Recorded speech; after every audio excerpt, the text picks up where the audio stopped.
नमस्कार साथियों, मैं हूं रामकांत मिश्र, अध्यक्ष प्रजाशक्ति पार्टी समदल से। साथियों, आज भारत गौविहीन होता जा रहा है।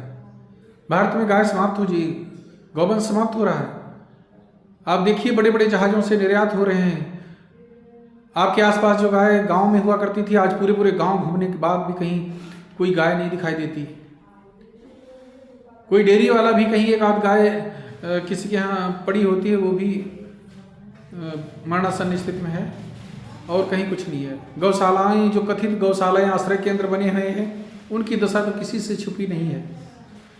अभी सपा के जो प्रमुख हैं, उन्होंने कहा कि वहाँ से दुर्गंध आती है, तो वो उन्होंने दुर्गंध, भ्रष्टाचार की दुर्गंध की बात कही थी जो चरम पर है। मैंने अपनी आंखों से देखा है कि जीवित गाय, गिरी हुई गायों को कौवे कुत्ते नोच रहे होते हैं गौशाला में। अधिकारियों से, डीएम, एसडीएम से, बीडीओ से शिकायत करो तो कोई कार्रवाई नहीं होती। बस ये कहते हैं अभी प्रधान वहां पहुंच रहा है। प्रधान भी फोन करके यही कहता है कि आप कहाँ हो, हम आपसे भेंट कर लेते हैं, और ये तो सब ऐसे चलेगा। कितना भयानक पाप हो रहा है, और सब सरकार की जानकारी में है। मैंने संगठन की तरफ से कई बार ज्ञापन, मांग पत्र भेज चुके हैं कि इसकी जांच कराई जाए, एसआईटी गठित की जाए। इतना भयानक पाप कैसे हो रहा है? लेकिन जब नियत हो तब हो ना। नियत ही उस गौवंश को जड़ से समाप्त कर देने की है, खत्म कर देने की है, तो कैसे कोई जांच होगी? गौशालाओं में भूख प्यास से तड़प के मर रही हैं गायें। कोई वहां लठेत रहते हैं जो गौशाला संचालक हैं। कहीं कहीं तो गाय को मारते हुए भी पकड़े गए और उन पर भी कोई एक्शन नहीं हुआ। उनको तो फांसी पर लटकाने की जरूरत थी। राष्ट्रद्रोह लगाना चाहिए था उनके ऊपर। आस्था को अपमान किया, और कितना बड़ा दंगा हो सकता था। वो सब करने वाले को रासुका गैंगस्टर कुछ नहीं लगाया गया। तो इससे प्रतीत होता है कि ये सब सरकार की मिली भगत से हो रहा है, सरकार के शाह पर हो रहा है जो गौवंश का विनाश। और इसके लिए केवल और केवल भारतीय जनता पार्टी जिम्मेदार है। कांग्रेस और दूसरी अन्य पार्टियों का इसमें कोई मतलब नहीं है।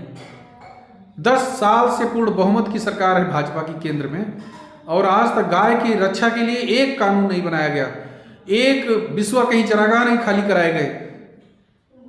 जबकि भाजपा इसी नाम पर सत्ता में आई थी कि हम गौ गंगा गीता की रक्षा करेंगे और दिखाएंगे कैसे होता है जब हमारा बहुमत होगा।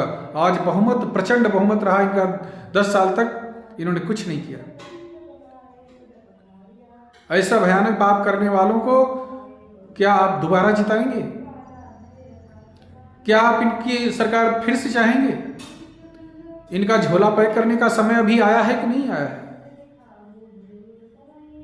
अति हो चुकी है। इस पर गंभीरता से विचार करो। सनातन धर्म की आधार है, आस्था का केंद्र है गौवंश, और उसको समाप्त करने के लिए एक अभियान चल रहा है। हर स्तर पे उसको मिटाया जा रहा है, और आप इस आशा में हैं कि इनके सामने हम मांग रखेंगे और ये हमारी मांग मान लेंगे। अरे ये सब वही ड्रामा करेंगे, केवल कागज पर जो कुछ करेंगे, धरातल पर तो ये मिटाने में जुटे हैं, वही हो रहा है। अगर ऐसा न होता तो ये डीएम, एसडीएम और ये प्रधान की औकात नहीं है कि वो गाय को वहां मार डाले गौशाला में बंद करके भूख से। इनको सबको जेल जाने का भय होता। लेकिन जब सरकार के द्वारा ही ये सब करवाया जा रहा है, तो ये सब बेखौफ होके, चौड़े होके जो कुछ आता है उसको खा जाते हैं और गाय को भूखा मारते हैं।